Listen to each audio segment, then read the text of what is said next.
Hello, Deep Mindfulness Collective. This right here, right now, is the joy of being a live stream coming to you live from Brooklyn, New York. And if you're joining us anywhere other than twitch.tv/deepmindfulness, well, come on over. It'd be lovely to have you here.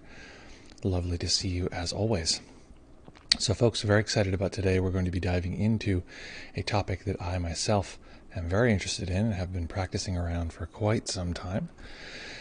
If you've been here for terribly long, you know that I've been interested in processing somatically held emotion, sometimes called old emotion.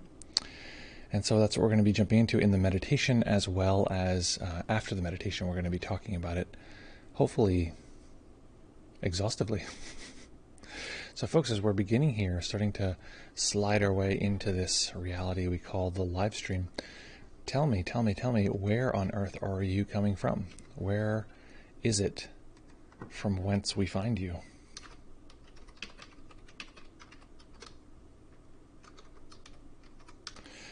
Veritable Vagabond says, yo, VB, where are you located again? You're in England town? I can't remember.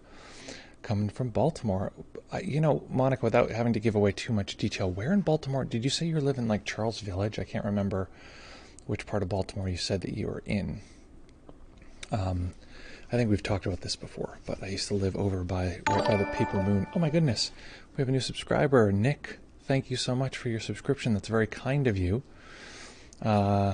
Nick has been our longtime supporter here. Hence the actually right now our plant is named after Aishin, who supported us on this half-day retreat that we had this Saturday.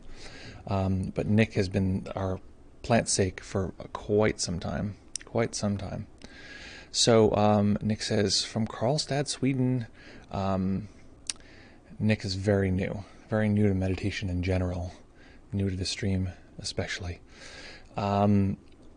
So lovely. So folks, very excited about today's meditation for two reasons. One is that I just guided a meditation with a student that I was like, this is really fun, really interesting.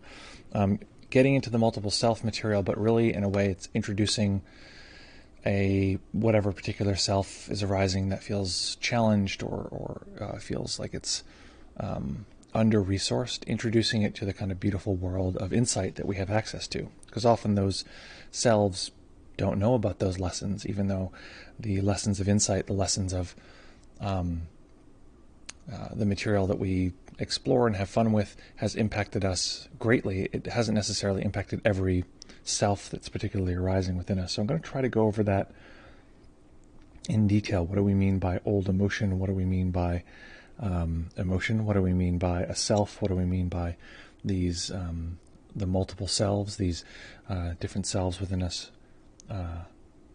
struggling? So the person who asked a question, which I also want to answer, this is the other half of the equation here. One is the meditation from the student that we just guided a moment ago. Oh, lovely. Veritable Vagabond says, the retreat was lit. I'm glad you enjoyed the retreat. We have a polished presentation. Well, it's funny you should mention that because there was a snag in the presentation where for some people the display didn't show the correct slideshow. So we redid the slideshow yesterday. So if that's of interest, that is it's the last live stream. You can get it at youtube.com/deepmindfulness2, the number 2. So this user on our streamentry, Ab_Heisenberg says, can anyone point to resources regarding letting go of tension accumulated in the nervous system? So tension, but I think they're referring specifically to emotion, accumulated in the nervous system. So we're talking about emotion held, aka somatically held. I have a lot of bodily blockages of emotion, and I have that have bubbled up and I can't get past them. So I want to answer this question in two forms. Like I mentioned, one is, of course, guided meditation. The other, of course, is through questions. So right now, if you have any questions about anything I've said so far, it might sound like I'm going to cover these things, but I promise you the likelihood that I'll forget is more than zero. So if there's any particular piece that's of interest to you, please just note that question. If questions arise during the practice, these are actually often important. So, so we want to get used to allowing the system to track questions and to not let those go. That's one of the big practice accelerators for me that happened in my development. Was I had been learning from books and sort of forums, or actually at that point I wasn't looking at any web forums. I was learning from books mainly. And I would just shelve my questions. I learned that if you had a question, you search through the book, there's no answer, then it must not be a good question. That's at least what my mind told me. So the big change was when I recognized that the questions I had, even very fundamental questions like what is emotion, are pretty important. Pretty important. So any questions that are arising while you are practicing, let's be sure to remember those, and I can try to answer those after the guided meditation. Because we're going to be doing a guided meditation, I'm going to encourage you to find a way to hold the body still for the duration of the sit. What that's going to mean is you want to arrange the body well. And what does that mean, arrange the body well? Well, typically if you're sitting on a chair or cushion, you want to sit at the edge of the cushion so that the hips, if you're facing this way, the hips can sit at the edge and rock down just slightly. This might seem like a very minor detail, but geez Louise, do I wish people had told me this earlier in my meditation practice. So we sit at the edge of the cushion so that the hips can rock down just slightly. This allows the lower spine to be able to curve naturally and balance there, which allows the upper spine to curve naturally and be balanced there. If the hips are not rocked forward, and it really is probably a difference from here to here. That's probably literally how much rocking actually occurs. If they're not rocked forward, for instance, if they're rocked backwards, well, the spine wants to do this and curve the other way, which is how most chairs are actually shaped. You'll notice the floor of the chair goes into this sort of rounded spine so the lower spine can round back, which is very comfortable for about 10 minutes. And after that, it starts to be quite uncomfortable. So since we're staying still, we want to be sure to balance the body well. So we're going to find a balance from the tailbone through the crown of the head. However, because we're dealing with some stuff that might be considered trauma, developmental trauma or trauma held in the body, I want to encourage you, if you need to move, if you need to open your eyes, if you need to make an adjustment, there's nothing wrong with that. In fact, it's quite skillful to allow the system to take these actions instead of just push, because we can have the experience of it re-traumatizing, even in subtle ways.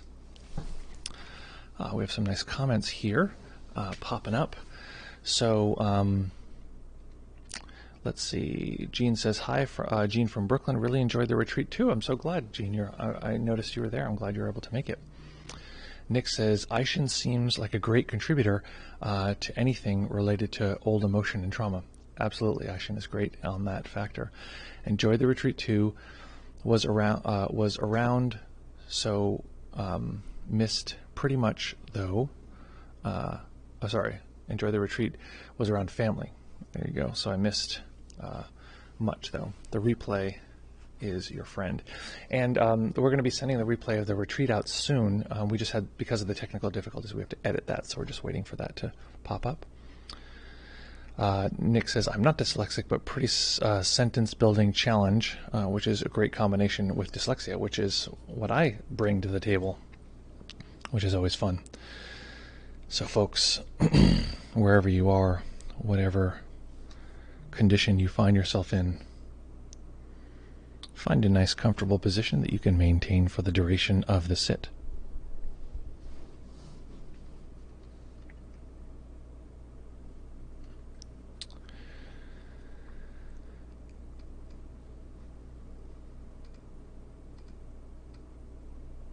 Okay.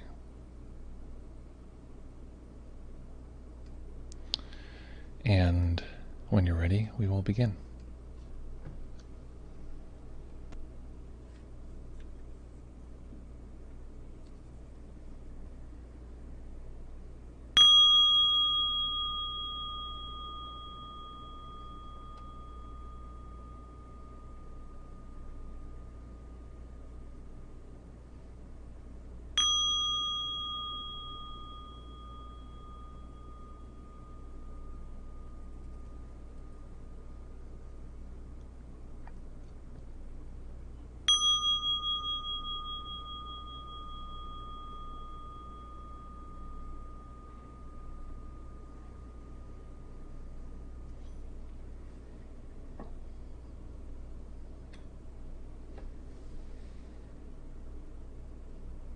beginning by taking a few comfortable deep breaths and just feeling the body rise and fall.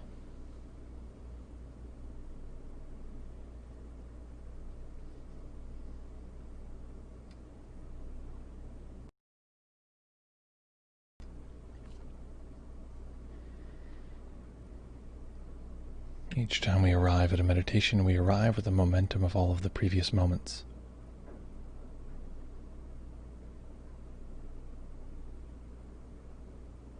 And the way that we can escape the gravitational well of all of these previous moments is simply to ground our experience in the present moment, flooding consciousness with the sense activity that's occurring now.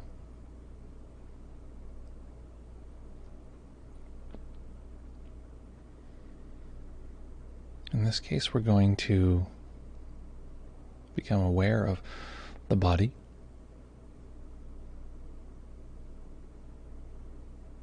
and applying just a little bit of effort, not over-efforting, letting go everywhere in the body that we can, even if it seems like this part of the body is already relaxed.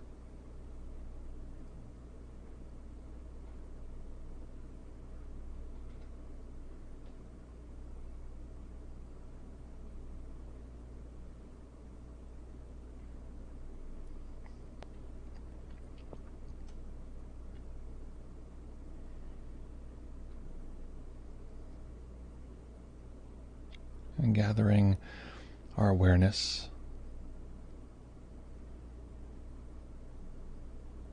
to connect with all of the neutral and relaxing sensations in the body all together. Not worried about any particular one, but a general net cast to catch all of these sensations.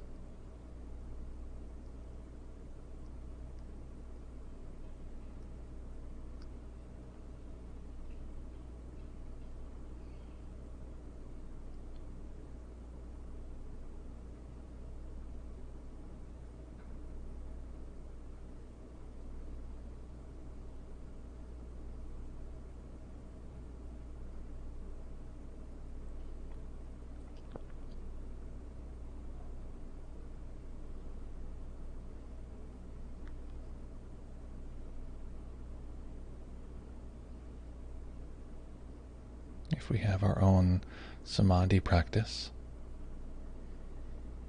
what we use to balance and settle the mind, we can engage in that now.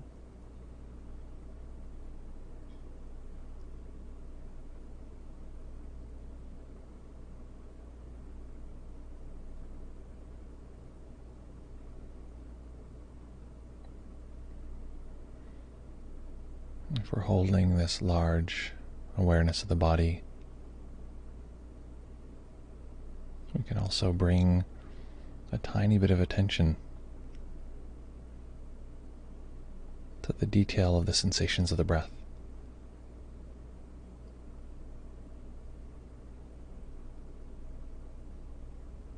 Not losing sight of the whole, simply allowing a bit of knowing of the experience of the breath.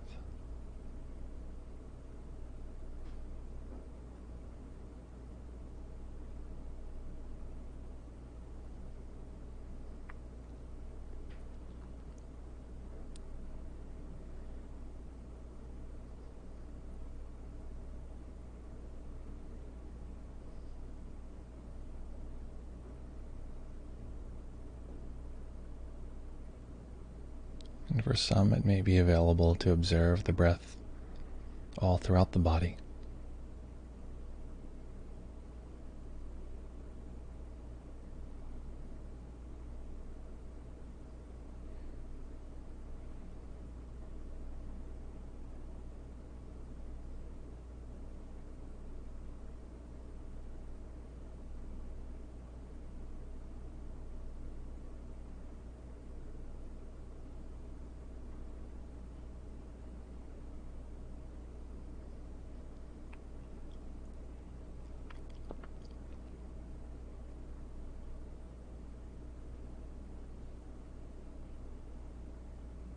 So we're asking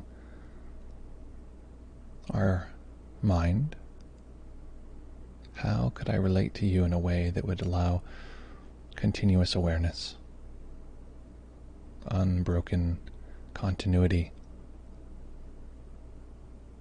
in contact with the senses, knowing that this is an ideal, but it's natural for the mind to be distracted at times. There's no need to fight nature.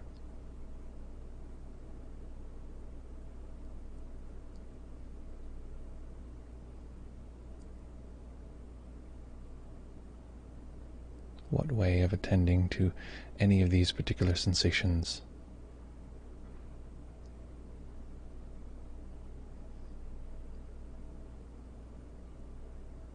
What percentage of a large open awareness in relationship to a somewhat more focused attention would bring a kind of equilibrium?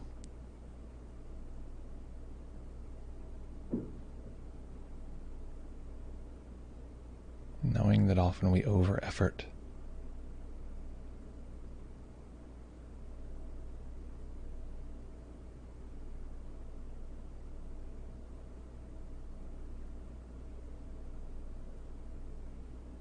Letting intuition guide us to find a balance of mind.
And without letting go of any of the stability we've cultivated, we're going to shift to some insight practice.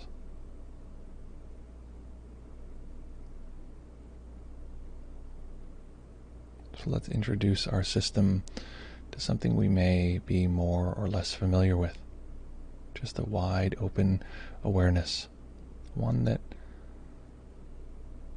gobbles up and expands past the edges of boundaries.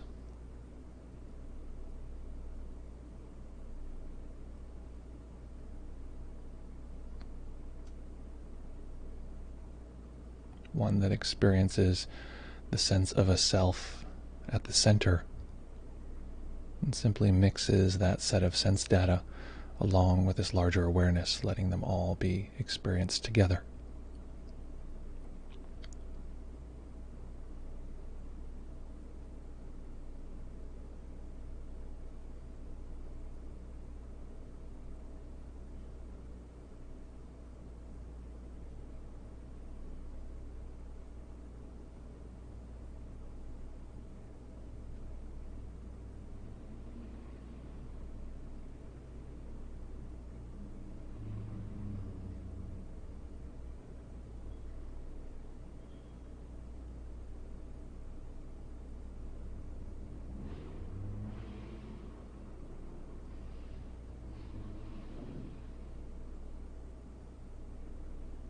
Often the mind can want to hold on to create stability.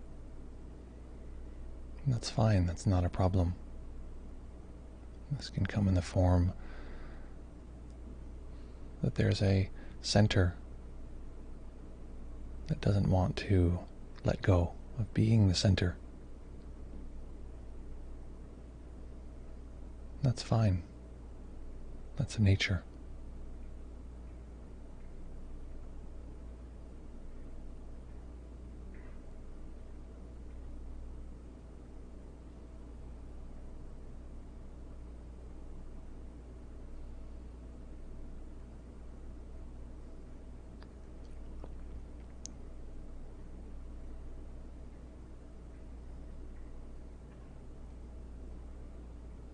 So it becomes our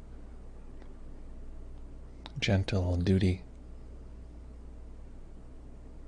to introduce this center to the larger experience of sensing.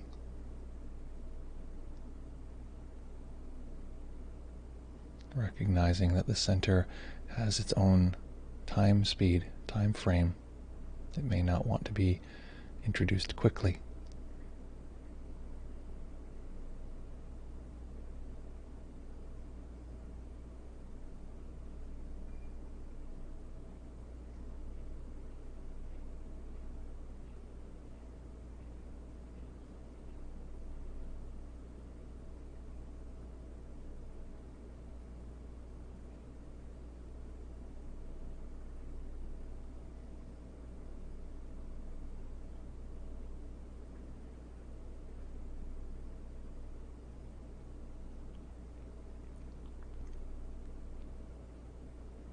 So part of our task is to imbue this larger awareness with the slightest charge of kindness, of care.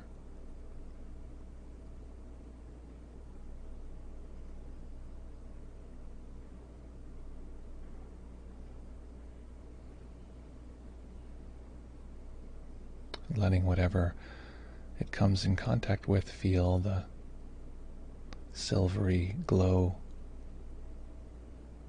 of compassion.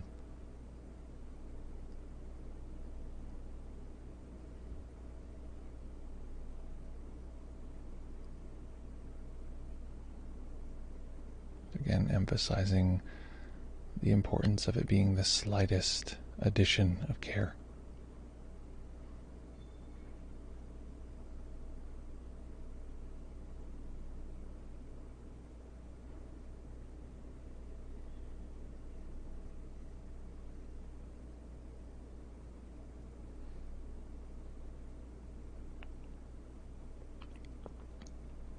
The less we effort, the more subtlety we can detect.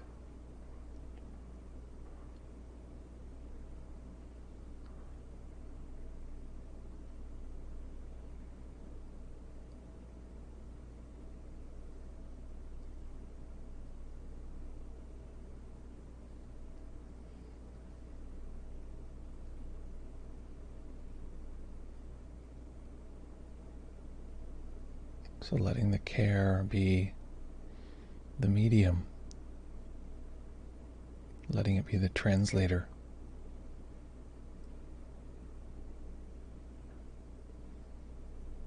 Letting the care be the guide that shows this center, this particular self.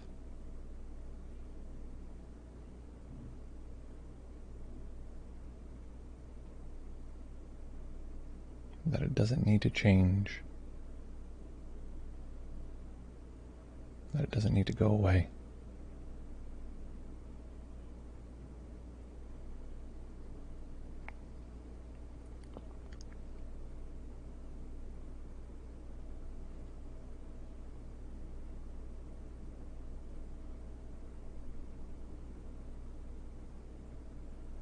That if it feels comfortable, it can have space to expand.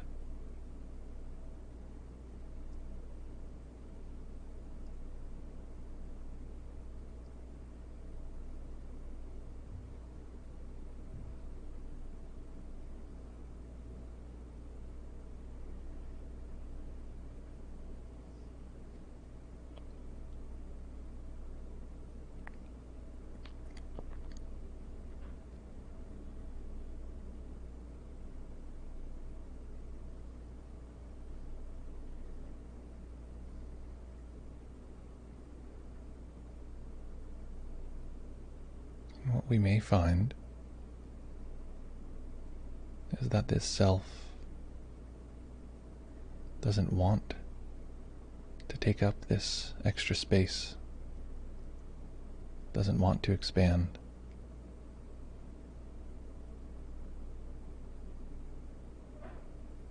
And it's important that we recognize that that's okay.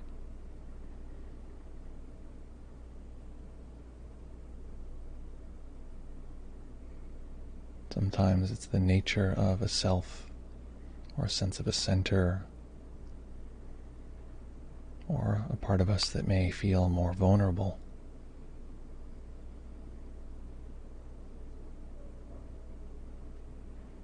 To want to stay where it feels comfortable, safe.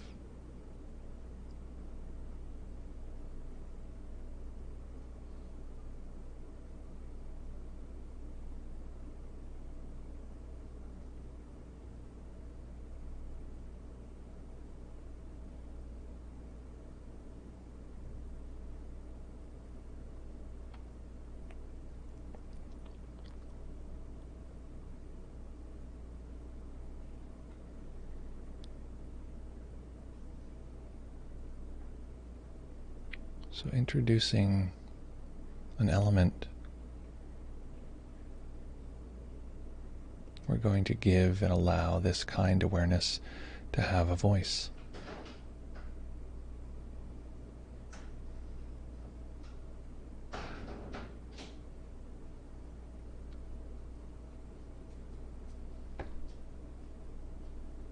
Letting it introduce itself.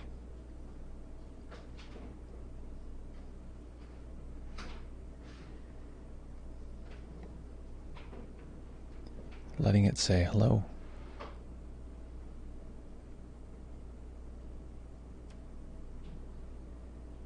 And perhaps saying some kind phrase of acceptance. I see you. Or I understand. Using our intuition to find the words that might meet this self with the deepest compassion.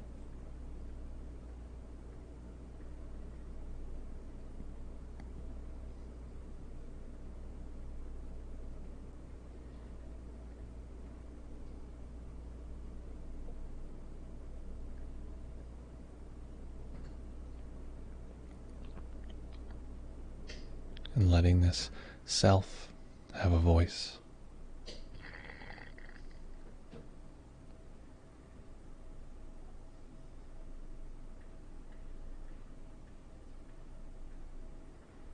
Less concerned with the content of what it might say, the tactic it might use, such as distraction or planning, judging. What is the underlying need the self would like to express?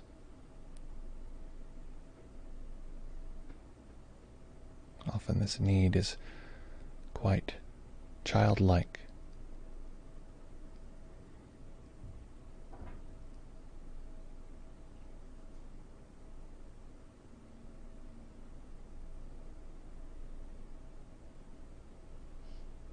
Maybe it says, I'm scared, or I'm angry, or I'm sad.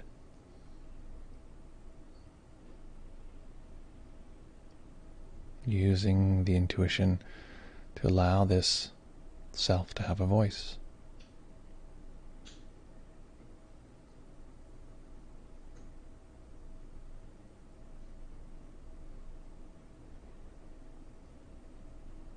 And noticing if giving this self a voice creates resistance, some other part of the system saying, this is silly, this is dumb.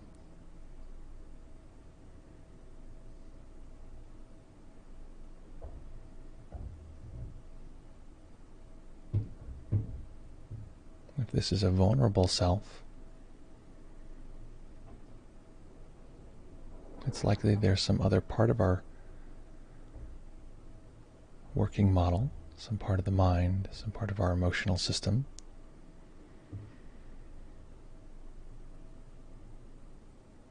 Which is pushing, causing it to feel embattled. There's a reason it feels unsafe.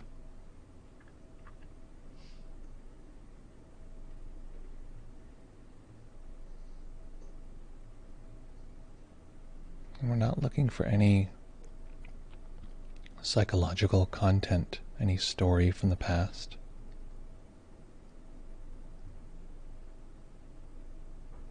Just an allowance for the self to breathe, to take up space.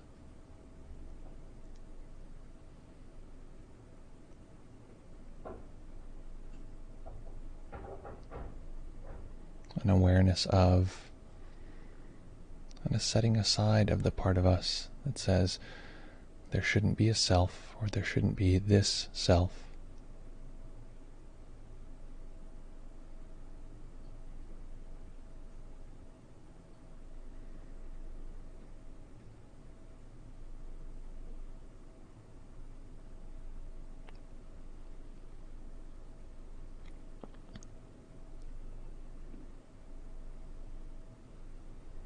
Allowing the intuition of this kind awareness to see what this self needs.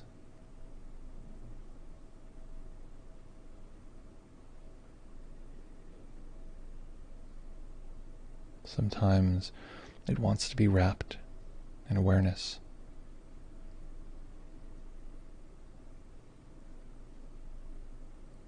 Sometimes this can feel like too much.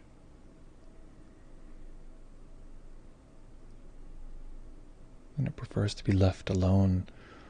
So experimenting what happens when awareness simply leaves it be.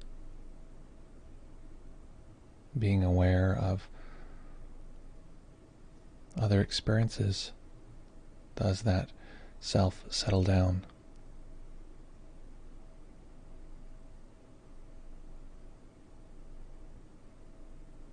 This can often be why we love and explore our insight practice, because it actually causes these parts to calm, no longer needing to respond to the pressure of being attended to.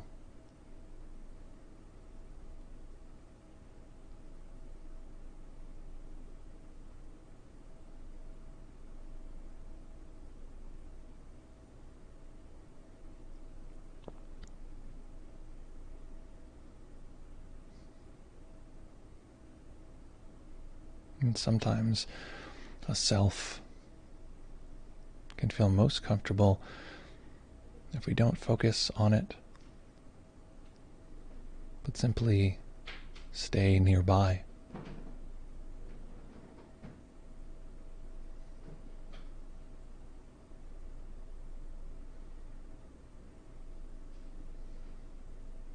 Being aware of some experience, some set of experiences,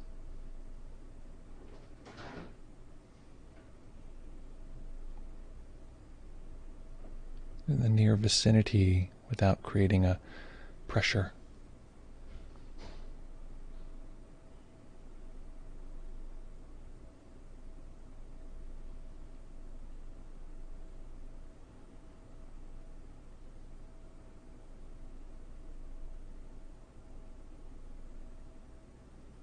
So knowing that this dialogue needs to unfold. At times the self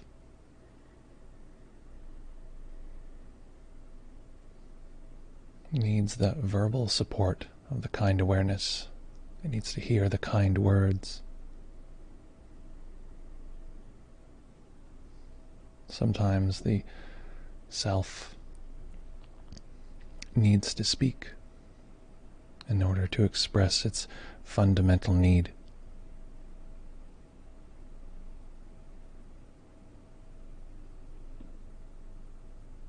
Sometimes The self wants to be wrapped in awareness.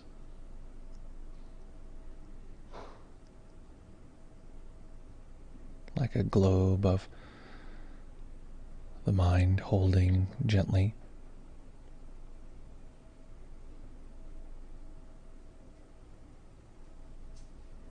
And sometimes it feels most comfortable if the mind simply lets its awareness expand beyond it, away from it.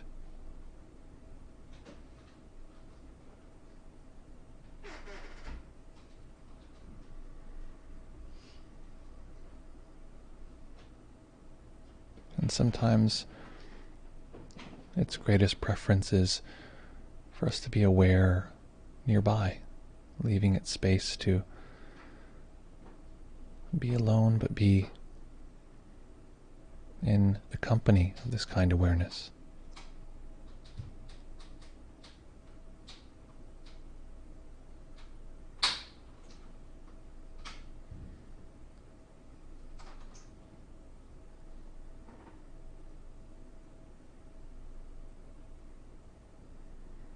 Knowing that this is an ongoing process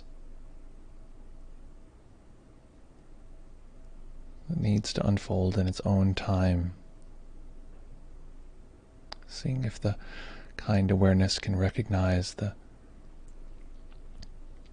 time that this self needs. It may not be what's wanted or what we think it should be, but just touching into what the need is.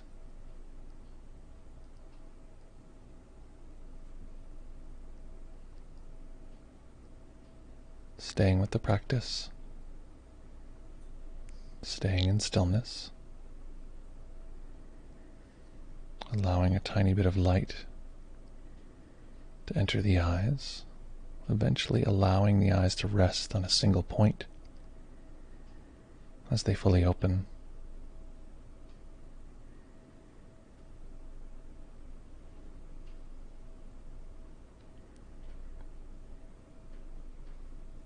Recognizing again this process as one which is ongoing.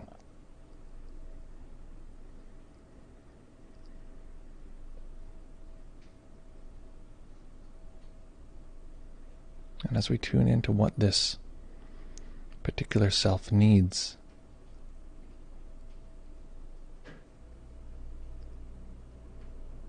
letting that be the teacher. Letting that show us how we might approach this part of us when we're off the cushion in life. Perhaps in our next practice.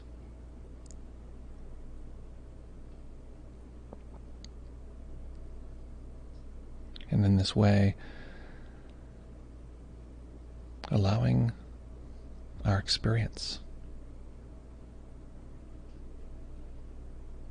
to be the great teacher,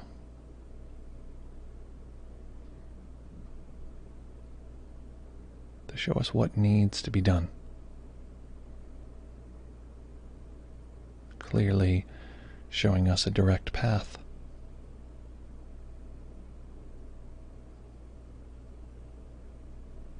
It's simply our role now to listen.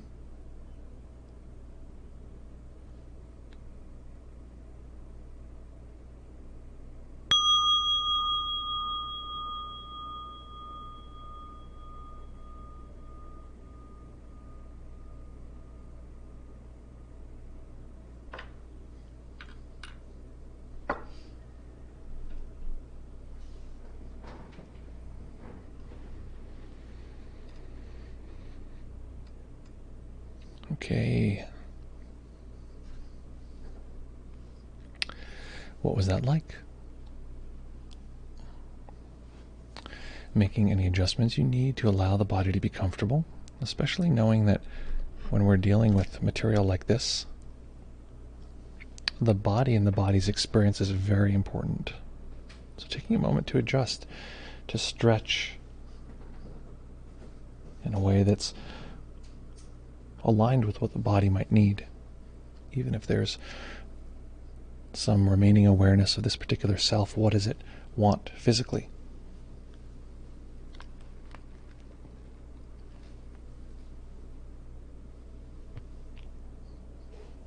And making any other adjustments you need to allow the body to be comfortable.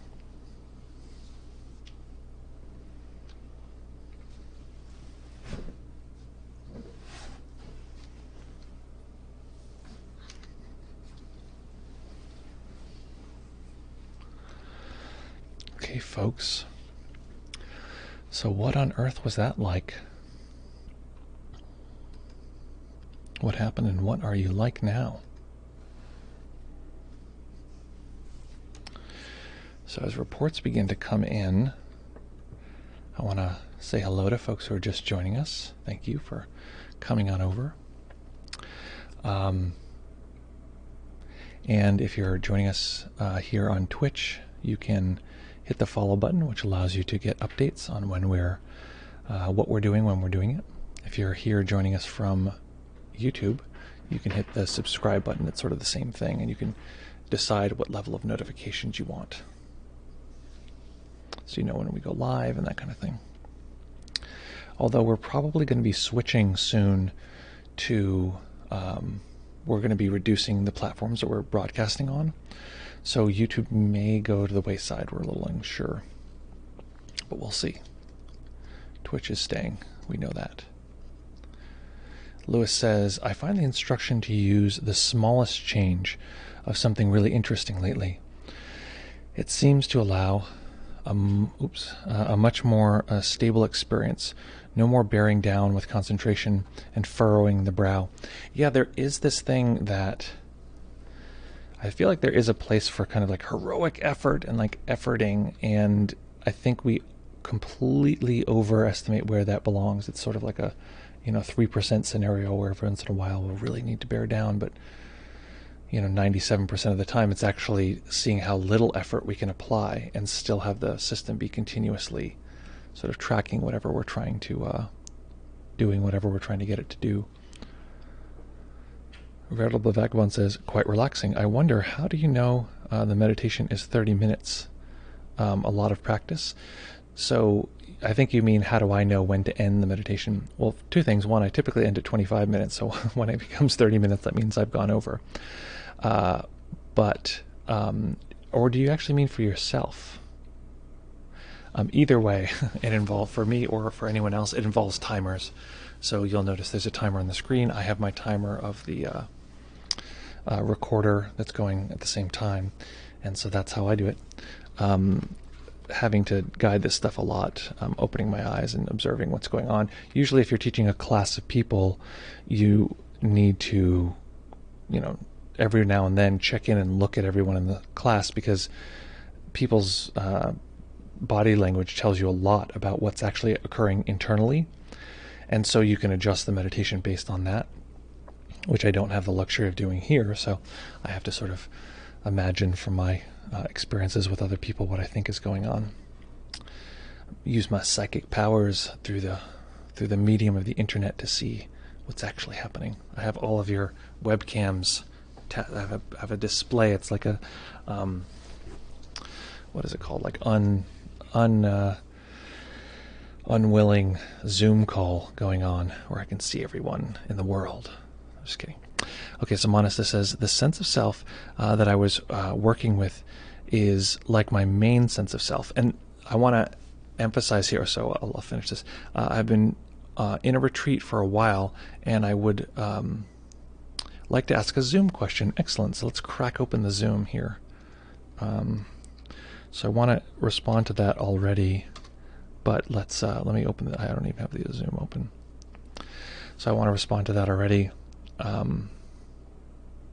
because what you said here, the main self. So I wanted to guide that so that it could be used with any particular self, or our sense of the main self, the one that says it's always there and continuous. Here's a pro tip though. Every one of the selves says it's the main self when it is active. It says, this is me, this is how reality always is. So just know, just because it's saying it's the main self does not mean that it is the main self. It just means that it's a self. And it could be that we often have sort of default selves that we tend towards. Okay, so I've cracked open the Zoom here, so if you join, we should be able to see you here. Okay, let me know if you need any more support getting in here.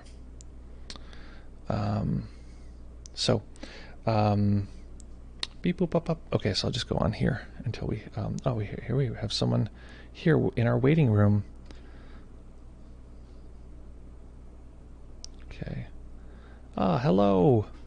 Here, I'm going to adjust this so you're visible. Hello. Oh, what I would suggest is turn off the stream audio and just do Zoom, because there'll be a feedback loop otherwise.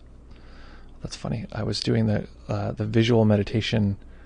I don't know if you guys saw in the last stream, I did the visual meditation. So this is what it would look like if I didn't change anything. You'd just be the main characters of the entire stream. So I'll change that so you're not just like blasted with self-consciousness. Okay. Excellent. So how are you folks? Great. Yeah, doing really well. Yeah, as I mentioned, been doing a retreat for a little bit, and I guess that meditation was good, especially right now, because that like main sense of self or whatever that's coming up, it's like I guess I want to get into like what it was personally like for me, because I'm kind of confused about it. Sure. Basically, like, this sense of self wants to feel like one with awareness, and is like frustrated and doesn't know how to do that. And so it's like, yeah, it's just like back and forth, like aware, like I can definitely feel, and it's like the sense of self, like me, like this the person that I'm identifying with right now. And I guess for a long time in my practice, I have always felt like that sense of self has to go away for awareness to like be the predominant experience, or if that was like even the goal, to be like less self-identified with this sense of self. So like that sense of self wants to do that, but doesn't know how to. So yeah. Yeah.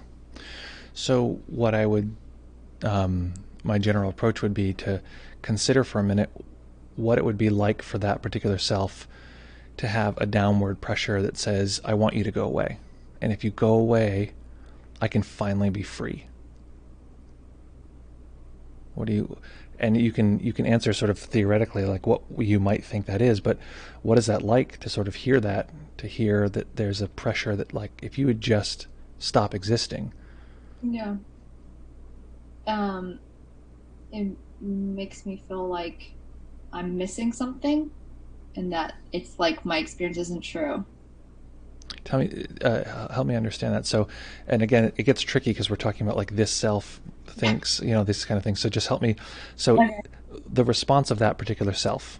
Like that's what it also agrees with would be the truer thing to do. If it goes, it has a self-belief. If I went away, then there could be more freedom. Yeah. So this is not to say that this is what your experience is. So this is, don't let me script your experience. For me, the part of myself that arises that wants itself to go away, that I experience sort of, I categorize that as an experience. I categorize that experience as shame. Is I wish I were gone. This self says, God, if I were just not here, things would be better. If I would just, the way that I relate to the world, or the way that I'm existing, that could just go away. Now it could be slightly different, which is. I was going to say it might not be shame emotionally, and at the same time that kind of a self wanting to not exist. I'd be curious from your experience or your sense. What are your thoughts about that? Like, what was that? Yeah, I think that it's like, I mean,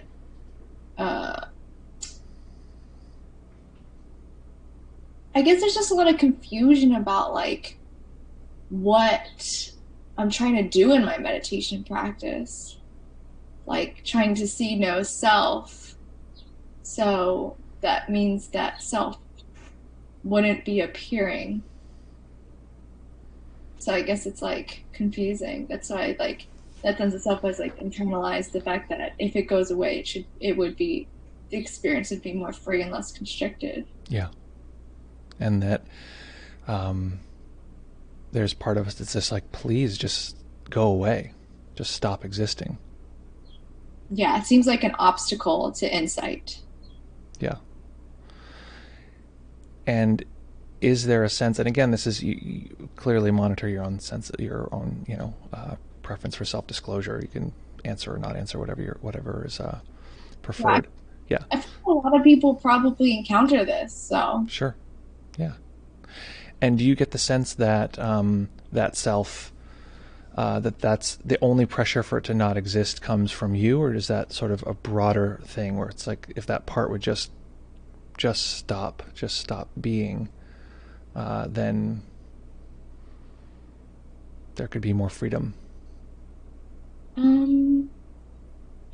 I think it's a large part from me, but I guess it's also just like the interpretation that I've always read and heard in Dharma, but maybe that's a misunderstanding.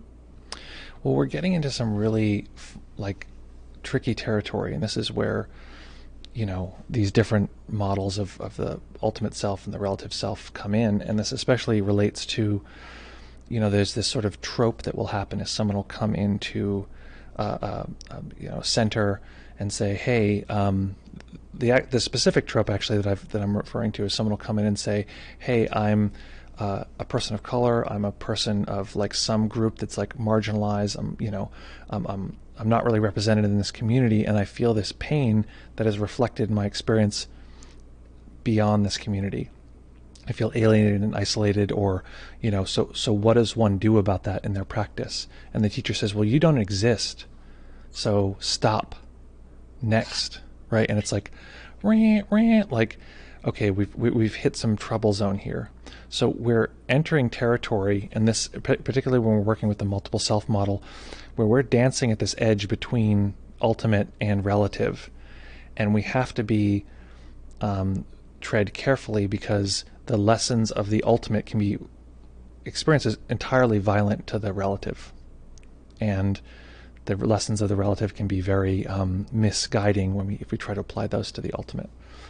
So we can sort of talk theory all we want, which is fun, and I love talking theory, like, okay, what's the sort of larger theory? But I noticed when we started talking about this, and now still, that it seems like this, and I'd be asking more from the experience of the body, it seems like this is not a neutral experience right now. It's not like, oh yeah, we're talking about moving checker pieces on a checkerboard. Like, there seems to be a weight here. Yeah, definitely. Yeah, there's a sense of like heaviness in the chest, and like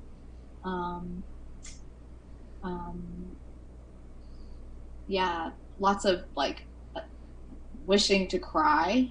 Yeah.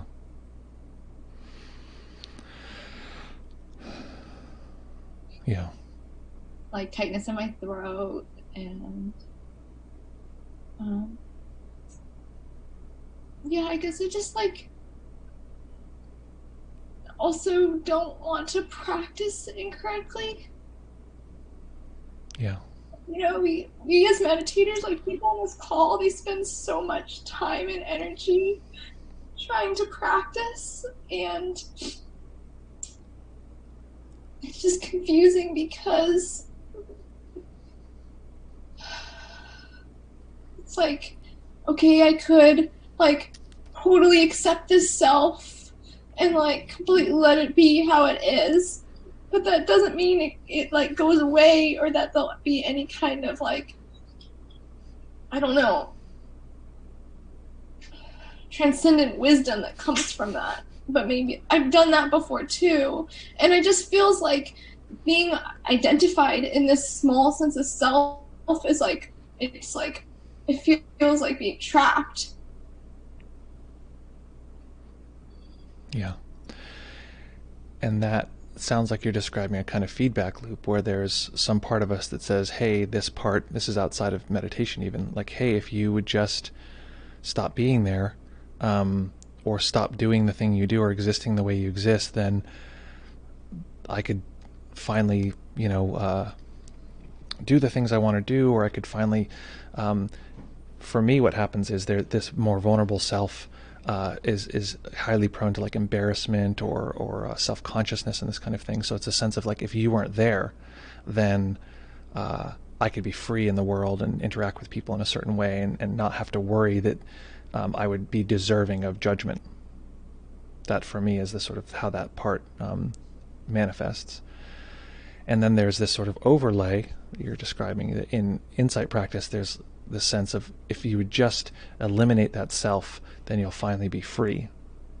Mm-hmm. And part of us is very attracted to that, in part because it completely mirrors that that experience internally. If this part would just go away, then not only would I be free, but my experience is then other people wouldn't be burdened with the sort of pain of having to exist with this like inferior, pathetic, like vulnerable part. Mm-hmm. What are your thoughts? Yeah, I guess I just like want to know. I guess there's also the sense of like wanting to do it right. Yeah. And maybe that's probably where a lot of this tension is coming from. Yeah. Yeah, and that's my experience too, that my perfectionism, like if I just could get it right, which goes back to this thing of there's some sense that this part is wrong.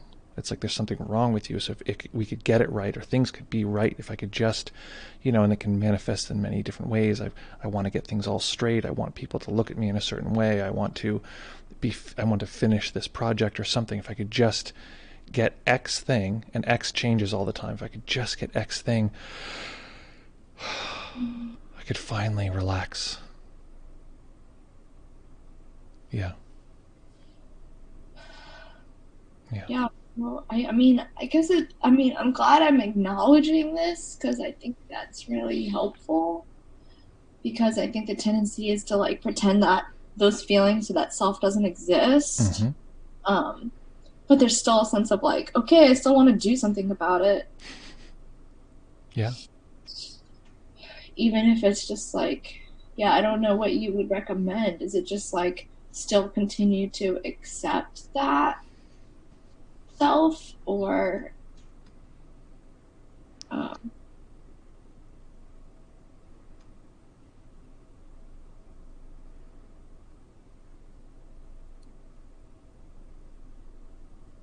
hello? Yeah. I didn't want to interrupt you. I wasn't sure if you're... Oh yeah, I just don't know, like, I mean, so you're talking about like needing that need says I want to go away. Yeah, and I think that part of what we're talking about a couple things here, and this is again where it comes, relative and ultimate. From an ultimate sense, it's just like, it's just sensing, develop equanimity, you're good.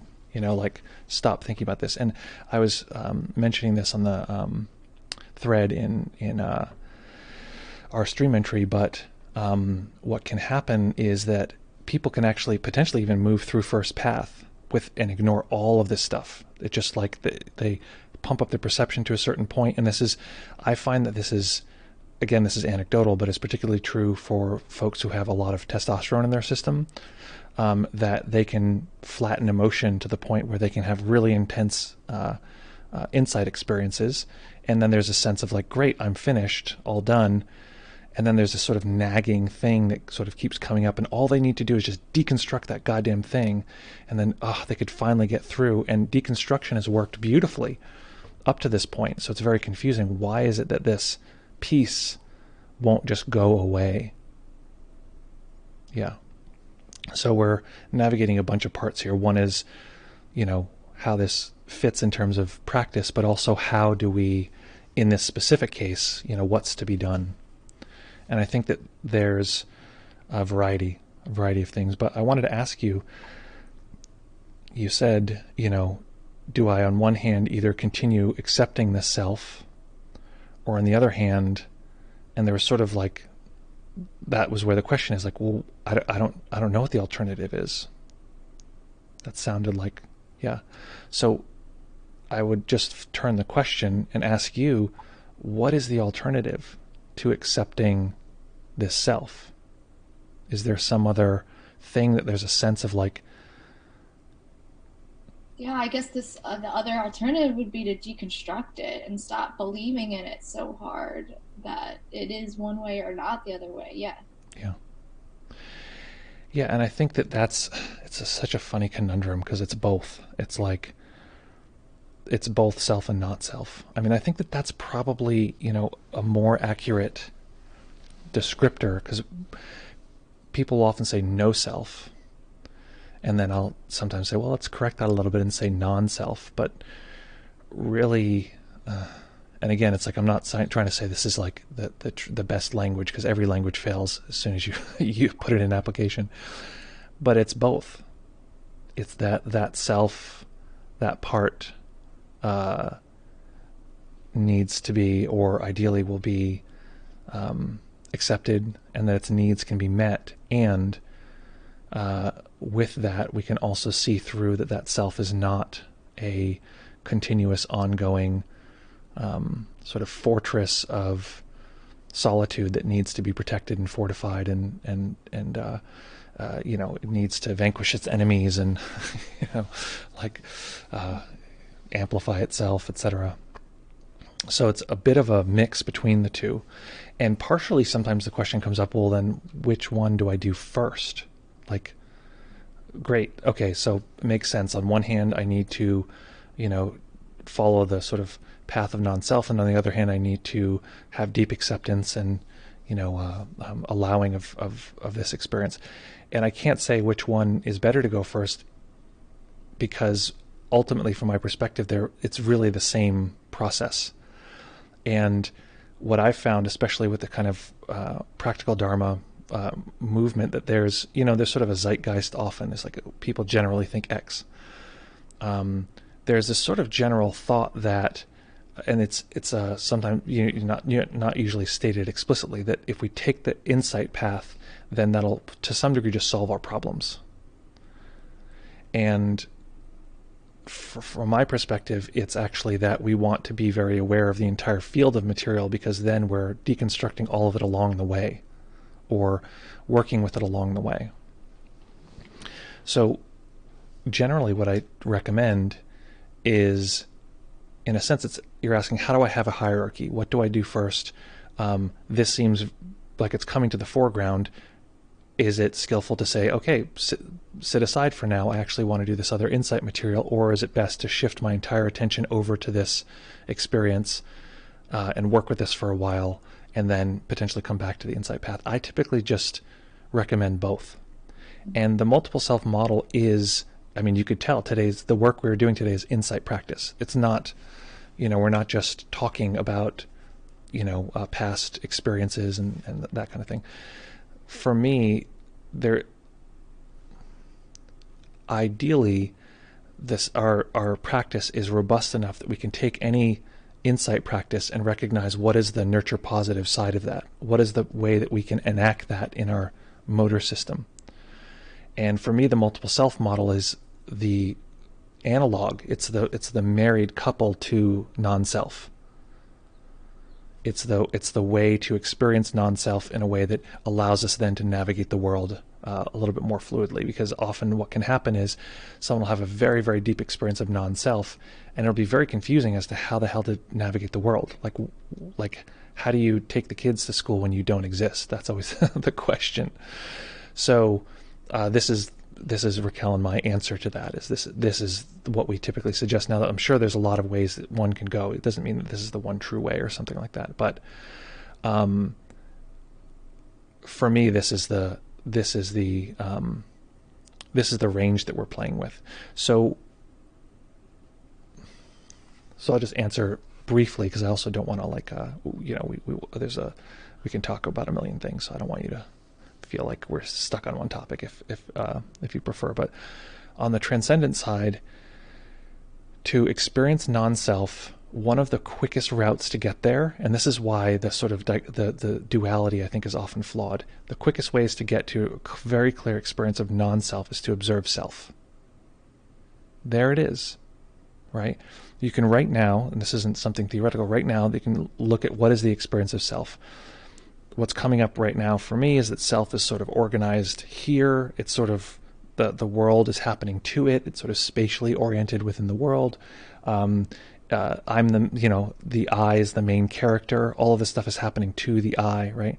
Just noticing that, and noticing that within the context of all of the other sense data. And if you may be able to notice this now or not, or it might be easier to do in practice, but notice, okay, there is this sort of central sense of self, and then there's also all of this other data. There's all of this other awareness that can open up that isn't this self. So that's what we call world, right? There's me, and then there's not me. That's how we create this sort of arbitrary line that's constantly being renegotiated, is to observe those two. Observe that duality. Observe, okay, there's this sort of pressure inside and outside. Get very good at observing what we experience as world, as not self, as not me, rather. This is not me, this is world. Get very clear at observing the experience of me. This is the set of sensations that this system describes as me. Get used to start noticing something subtle, which we usually don't, which is things that seem like maybe they're both, or maybe it's neither. Oh no, that is self. No, that's self. No. Oh no, that's world. And these pieces will just be shifting and moving. And we can understand, this is one of the reasons why, one reason why maps are like terrible poison, right?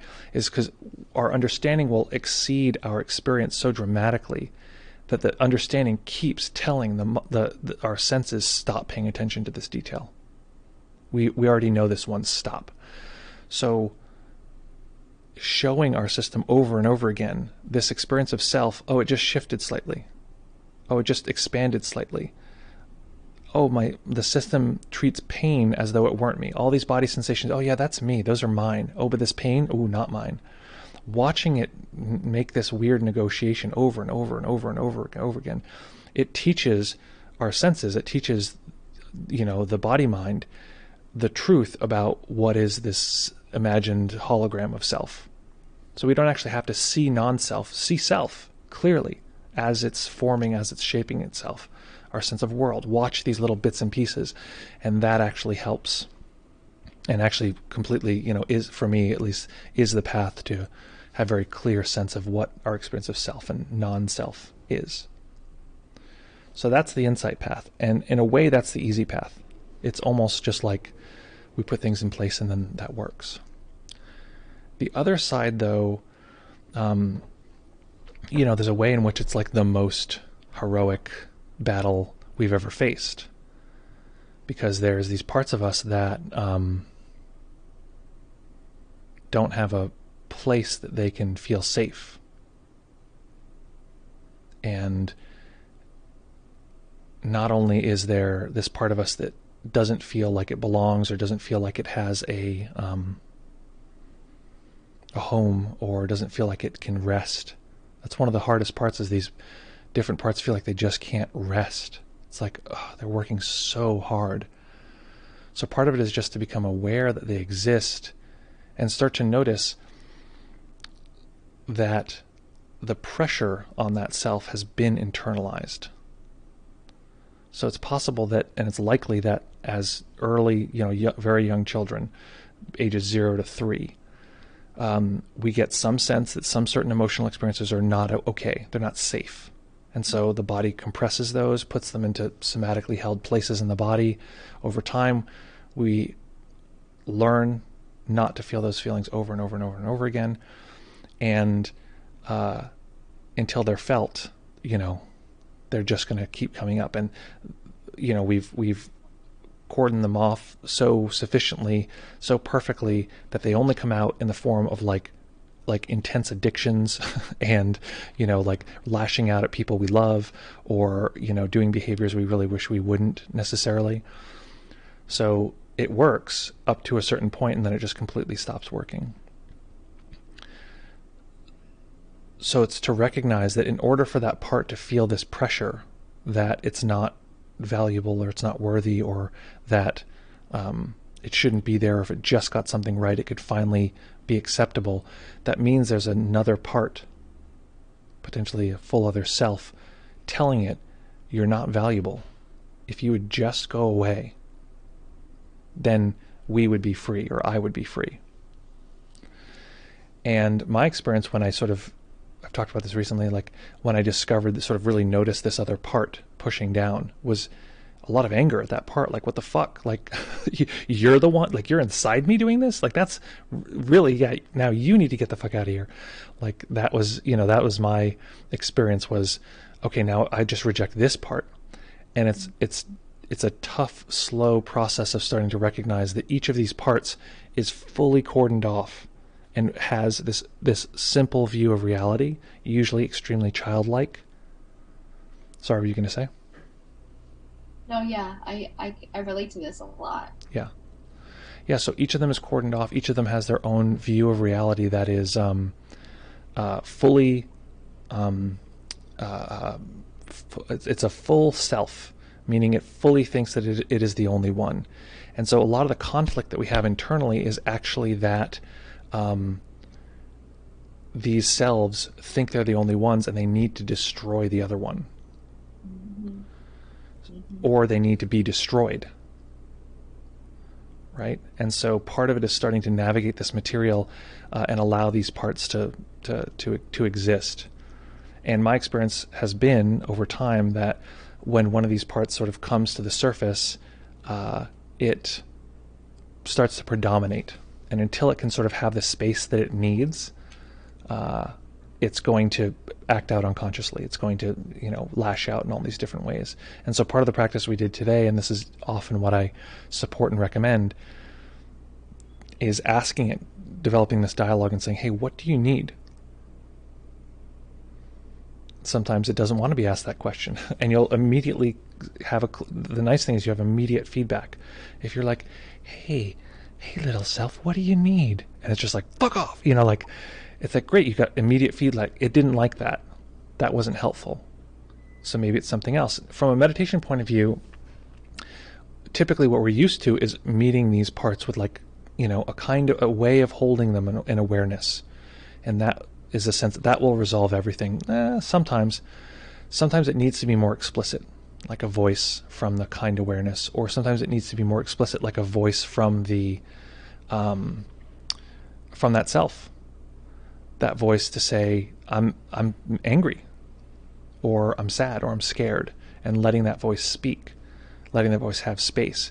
And often when I say let it have space, it means literally that we sort of hold it in one part of the body. It's over here, and we never really allow it any sense of exploration. And part of what we're doing today, we didn't really get into it that much, was to start showing it the sort of pantheon of insight that we've accumulated in our more sort of high-minded self, or the sort of insight self, the kind awareness, the sort of non-self self, or the wisdom self. Showing it, teaching it slowly over time, like, hey, did you know that actually there's a lot of movement and change and space for us to hang out in and absorb. And it sounds very, there's something that sounds almost very like pedantic about it, like treating this part like a little child, but it's sort of, that's a pretty good metaphor in this way. So, I don't know, what are your thoughts?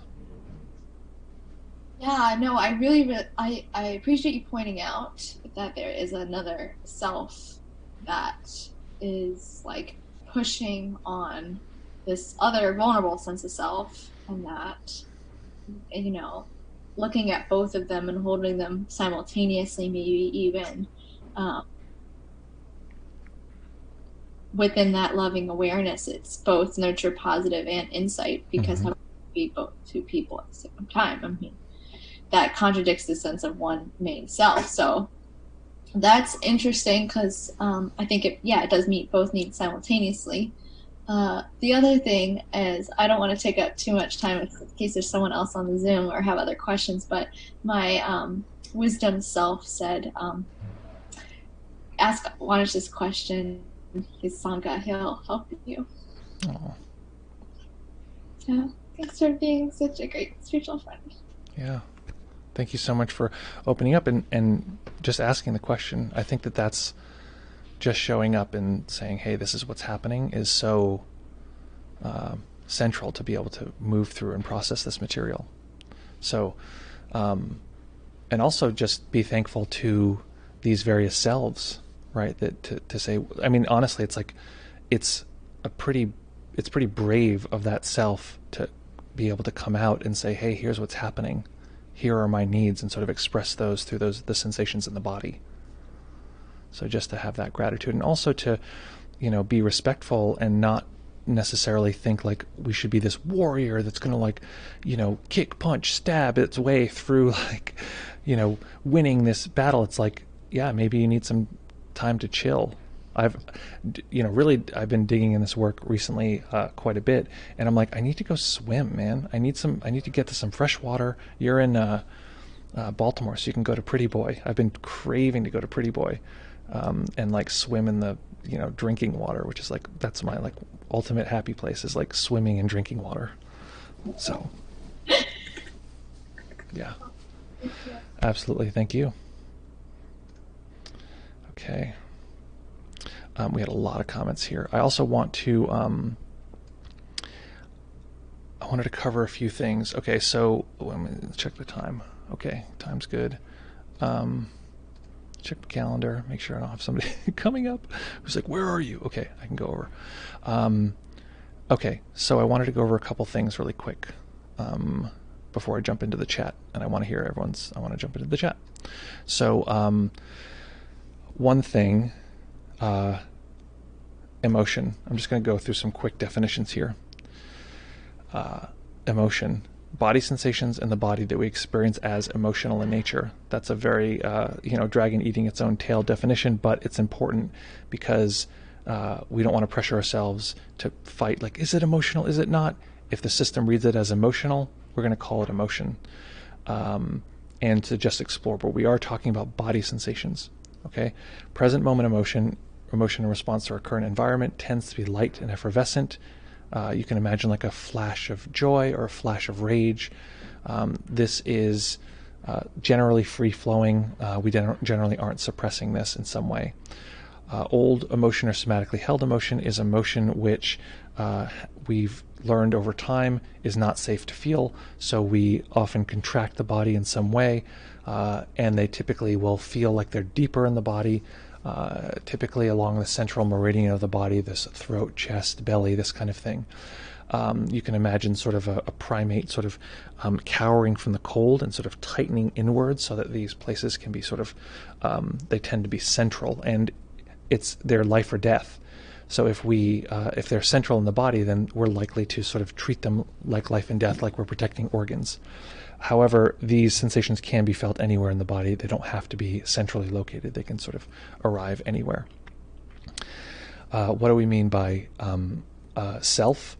Self, I would define as a set of experiences that refer to themselves, a set of experiences that refer to their own experiencing as the center of the universe in some way, that they are the point from which reality is observed. And anyone watching this or listening now can check, okay, is there a sense that there is something here? Often I look down to notice this, okay, there's a me here, right? And each self has this lovely feature which it says it is the one true self, and it's like a slideshow. It can flip from one self to another, but every time it still has the same quality of expressing, I am the one true self. So we have this sense that we've had one continuous self all the way since birth, and therefore we must protect this one continuous self. We must fortify and protect those vital organs, etc. So that's what I define as the definition of self. What do we mean by the multiple self model? It's starting to navigate and use the tools of meditation, in particular, this kind awareness, because remember, the selves can't view the world other than from their own, conical, like cone-like perspective. Awareness, though, can take in several selves or all the selves as various forms of activity. And it has this sort of ability to be outside of the fray. And you can check in at any point, is the system preferring? And if it's preferring, it's probably gearing towards the self. If it is not preferring, and there's really no preference at all, it's probably contact with awareness. It's not just, ideally we don't want to be cultivating not just raw awareness, because awareness can be extremely neutral. We want to cultivate a kind awareness, not a lot of efforting on top of the awareness, but the slightest charge, so that we can begin to learn and soak into and train the system that this kind awareness is always there. And part of what we're training is that the system will, the kind awareness is a place that we could treat as home, and it's this ultimate caretaker. It's this intuitive part that can recognize what is needed even without having to cognitively think about it. It has contact with a more vulnerable self, and it can just intuit and say, hey, I see you, or whatever needs to be said. And if that's not right and the self resists and pushes back, it can intuitively just readjust and say, okay, cool. And then what we did today was various forms of developing a dialogue between these different parts. Sometimes two parts want to sort of have a discussion, or we want to set up a discussion between these two parts, but they can't really talk to each other. They can yell at each other and say, like, you go to hell and you're worthless or whatever. But in order to have a dialogue, there has to be some loop, some connection to this awareness that does not see itself as one of these particular selves. And so today we are developing not only how that dialogue might develop, but also how awareness might position itself almost spatially in relationship to one of these selves to give it the space that it needs to be comfortable to talk. We're trying to meet the fundamental needs of that self without trying to change them. We're trying to meet that need, and to know that sometimes that self will say its need is X, like a child who says, no, I want the ice cream, I want that, and it's screaming it wants X, Y, and Z, but we actually realize underneath that stated need is a need maybe to be held, or a need to be heard, or a need to be comforted or soothed. So those are just some broad definitions, and yeah, that's the general breakdown here. Let's see, I want to jump into some of these chats. If I missed your chat or your question, let me know, because sometimes I miss something, so you just message me back.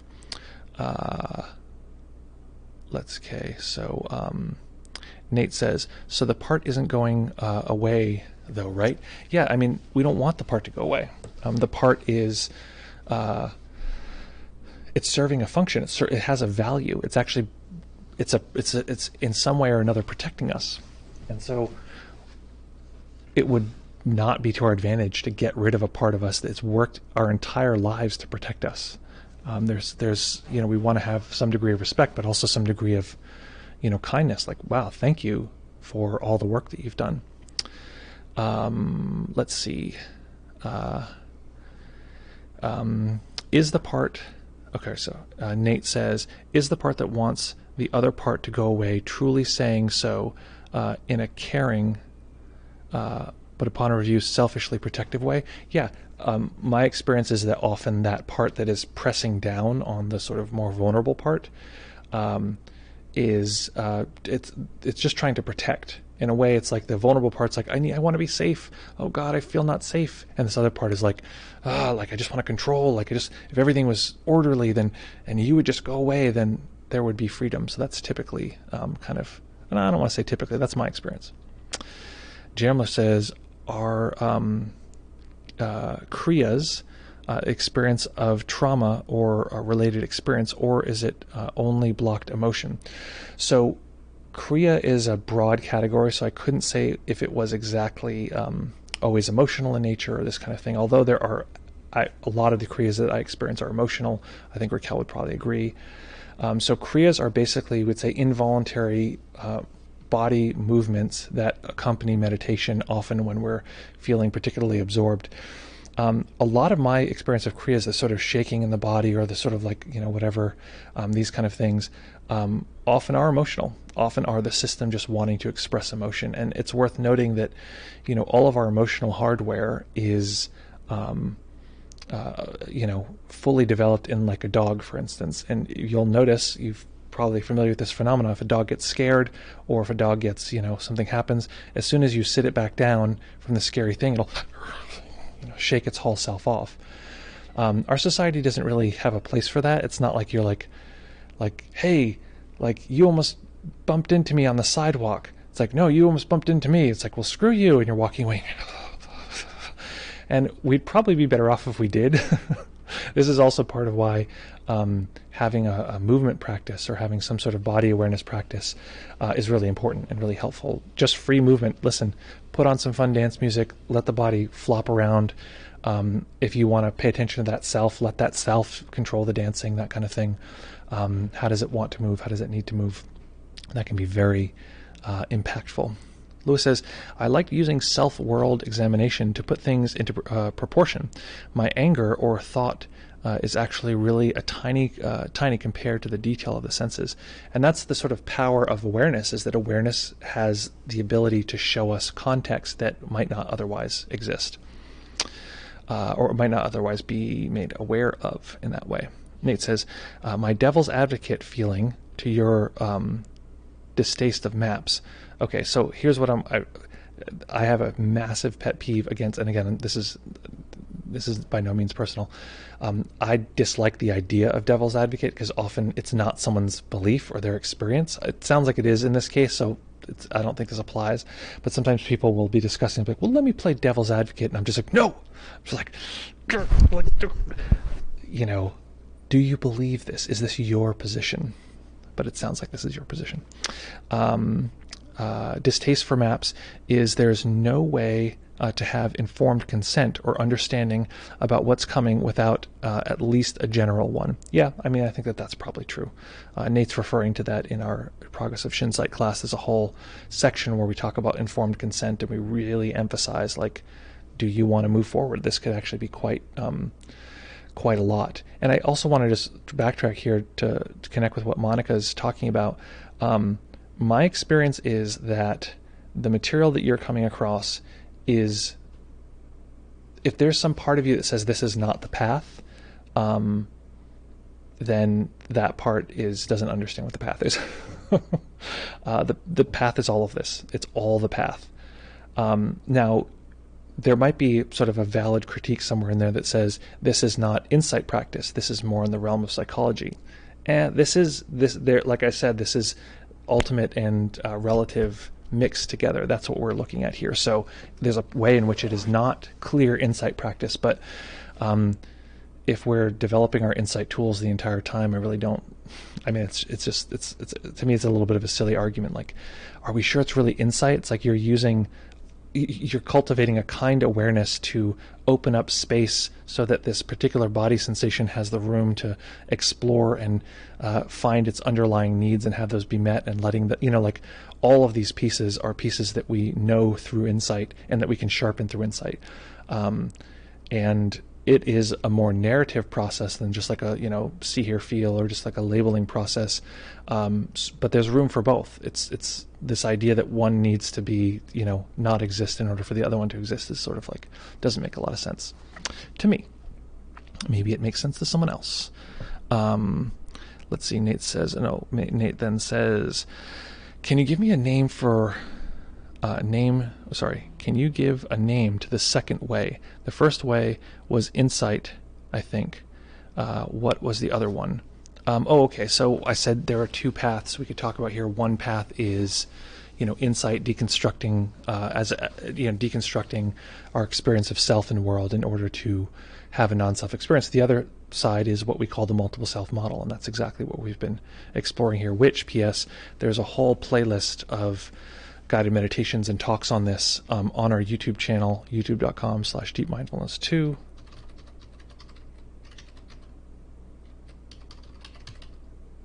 Mindful 2. Hopefully that works. So and that the playlist there is material from the multiple self model, which I'm definitely going to add this one to that playlist. Lewis sends a heart. CL2020 says, thank you, Monica and Janusz, for your conversation. It was very valuable. Well, that's lovely. I'm glad that it was valuable, and I really too greatly appreciate Monica just sharing in that way. It really is. It's not easy, and it's significant just being willing to face what's happening. Rebecca says, help me a ton. Thank you. Well, thank you, Rebecca, for being here. Nate has the final comment here, which is, thank you so much, sending good vibes through the internet.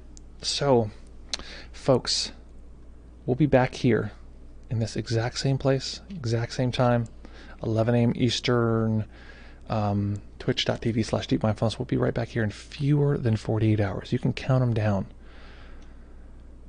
46 and a half hours from now, we will be back here chit-chatting like kitty cats. Folks, I have a wish for you. Very simple, very straightforward. My wish for you is simply that you are able at this point, right now, in this particular moment, to recognize that there are different pushing and pulling forces within us. One force wants a donut. Another force wants the experience that we've heard about around classical awakening or some deeper state that we imagine will resolve our inner woes. One part just wants to take a nap. And to recognize all of these parts pushing and pulling, shaping, as just nature, just different framings, different constellations, different movements of the same natural material and experience.